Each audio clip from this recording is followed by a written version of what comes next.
I'm a student of history, Islamic history especially, was on the Prophet, or Prophet peace be upon him, the state of Medina, which he created. Now, why do I say the state of Medina? Because the state of Medina laid the foundation of one of the greatest civilizations in the history of mankind. The principles that found the foundation of the state of Medina is what for the next 700 years was the greatest civilization on earth. And what were those principles? The state of Medina was founded on incredible principles of justice and humanity. It was the first time a welfare state was made, a state that took responsibility of the weak, what China has done right now. That was the state of Medina, where first time a state took responsible for its poor, its weak, its orphans, its widows. In the state of Medina, the first time pensions were created. Old people were also, it was a humane state. And secondly, there was justice, rule of law. These were the two main things. And the third thing, the Prophet of Islam, peace be upon him, made seeking knowledge a sacred duty. The word was that even if you have to go to China to seek knowledge, you must. Those days going to China meant not coming back. So the emphasis on seeking knowledge. For the next 700 years, all top scientists were Muslims. And that was the state of Medina. It laid that foundation.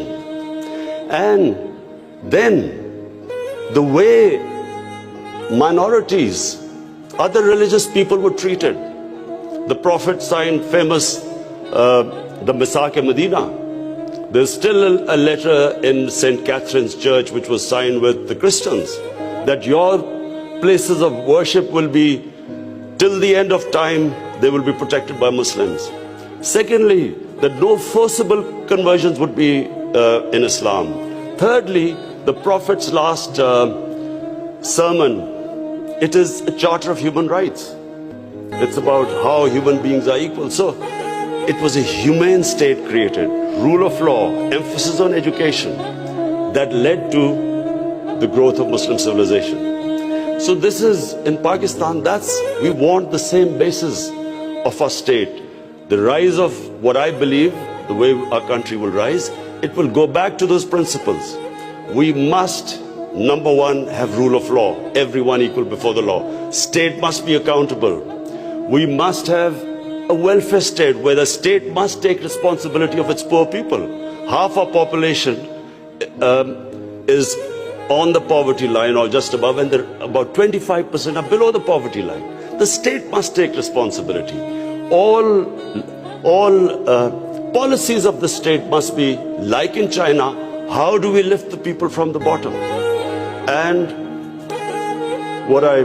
the most important thing is that we must, in Pakistan, start a reform program. Reforms are painful, but it is essential if we have to get out of our current problems. So, first of all, I joined politics in '96.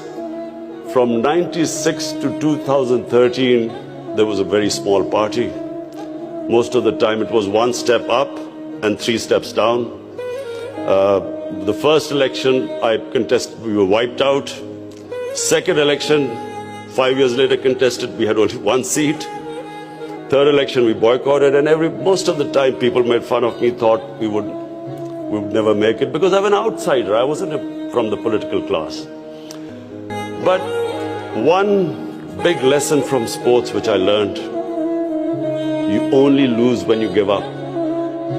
So